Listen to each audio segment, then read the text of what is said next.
Hello everyone. Today I'll be discussing the predictability of trials by juries, previous attempts to model their outcomes, and the implications of these findings for our contemporary legal system. The ultimate goal will be to understand why these attempts have been important and how we can integrate discussions of a more democratic legal system into our daily lives. One primary aspect of predicting jury outcomes is the implicit uncertainty of the jury process. According to Cornell Law School professors Valerie and Theodore Eisenberg, the jury is said to be the least predictable of the decision makers in the legal system. This unpredictability pressures many litigators to arbitrate, settle, or encourage pleas to avoid costs of uncertainty such as increased insurance rates, which potentially truncate the legal process. Approaching this inquiry, we will maintain focus on two large questions. First, how do we model accuracy in a system where the evidence presented to the jury may not reflect the true course of events? And second, how do we determine the various degrees of uncertainty in such a system? To approach these questions, we must first understand the origins of the jury and its original intent. From there, we can better understand how present manifestations of the jury and those predicting its outcomes have evolved over time. To better predict trial outcomes in the future, we first go back to the past, to ancient Greece.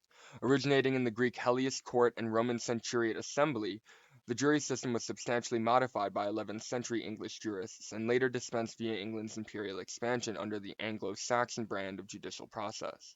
Upon independence, the U.S. Constitution was ratified with four provisions stipulating juries and allowed states to implement them in their own constitutions. The history of predicting the outcomes of juries could be said to date back to Plato's Apology, with the philosopher defending himself from death against an Athenian jury. Upon his guilty verdict, the philosopher responded, there are many reasons why I'm not grieved, O men of Athens, at the vote of condemnation. I expected it. However, Plato's circumstances and prediction were quite unique, and today predicting outcomes often involves more complex models than Plato's gut feelings. Historically, there have been three distinct lenses through which scholars have attempted to model jury outcomes: the economic, psychological, and sociopolitical. I'll briefly discuss how accuracy has been understood, refined, and complicated by uncertainty within each framework, only then moving on to the overarching legal implications of jury prediction. Attempts to model jury outcomes from the economic perspective have been numerous, with the rise of the jury consulting industry mirroring a wider economic focus on efficiency and quantification. These studies emphasize the economic values of settlement offers, jury awards, and legal fines to determine the costs and benefits of a trial. One study found, for example, that on average, in cases where settlements are reached, the plaintiff's attorney rejected a favorable settlement offer 61% of the time, with an average loss value of $43,000.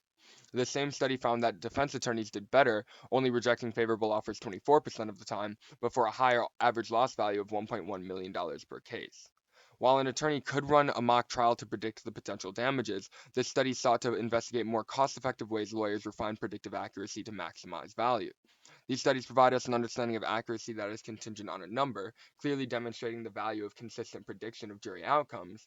However, these models struggle to account for variations in plaintiff likability, the delivery of evidence or testimony, and non-economic components of trial damage. Therefore, models that account for individual psychology have attempted to model jury behavior as a function of cognition and behavioral tendencies instead of rational economics. For example, studies that account for the cognitive heuristics applied by jurors, like the anchoring effect, which inclines them towards presented estimates of monetary damages instead of their own, demonstrate increased predictive accuracy. Studies from this lens have found that jurors tend to confirm and remember information that suits their verdict preference and scrutinize that which is incongruent with their beliefs. Here, researchers determine accuracy through juror comprehension of trial procedure, as well as through their proper estimation of legal evidence. In other words, does the strength of evidence align with the degree of restitution awarded?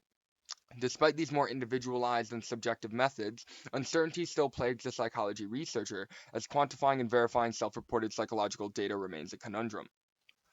Blending with psychological modeling methods, the sociopolitical perspective builds on the necessary but not sufficient economic framework to reconcile community effects on the predictability of jury outcomes. One such study, which reviewed circuit court cases in Alabama from 2002 to 2008, determined accuracy as their ability to properly describe the variables underlying both A, plaintiff success in litigation, and B, restitution value according to circuit location and partisanship. It found that a circuit's partisanship may influence the outcomes of jury decisions, with conservative circuits being less inclined towards settlement litigation and high tort awards. Conservative circuits awarded in favor of plaintiffs only 43.2% of the time, with more liberal constituencies awarding in favor of plaintiffs 66.3% of the time.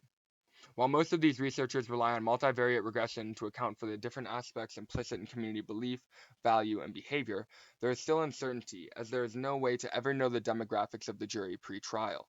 Thus, using the community as a proxy for the jury may overlook the potential for litigators to levy tools like peremptory strikes to mold an intentionally partisan juror pool. Bringing these models together in a comprehensive synthesis would merit years of scholarship. However, it is clear that the reliance on one method of prediction leaves blind spots where uncertainty can creep in.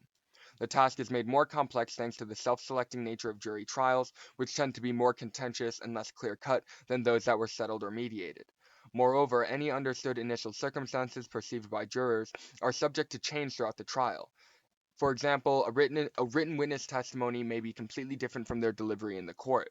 An interdisciplinary approach reconciles these blind spots and promotes the broadest understanding of what influences juries.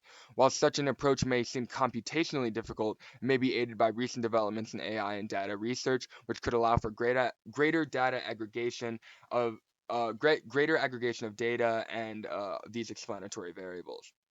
So why is this important? Well, 4 years ago, in the landmark Supreme Court case Peña Rodriguez v. Colorado, the court found that it was lawful to reconsider juror testimony if they revealed racial bias that could impact the verdict of a case. This established the court's concern with the fidelity of the jury as an impartial democratic tool despite former precedent, demonstrating that these studies have had marked impact on the legal world, with the Peña Rodriguez case including numerous citations to predictive studies.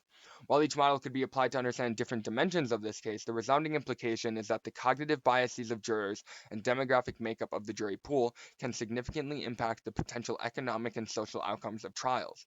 And while I do believe the courts are the proper place to operationalize the insights gleaned from these frameworks, there could be a greater concerted effort to communicate the far-reaching impacts of jury bias, courtroom procedure, and circuit demographics on the jury trial process.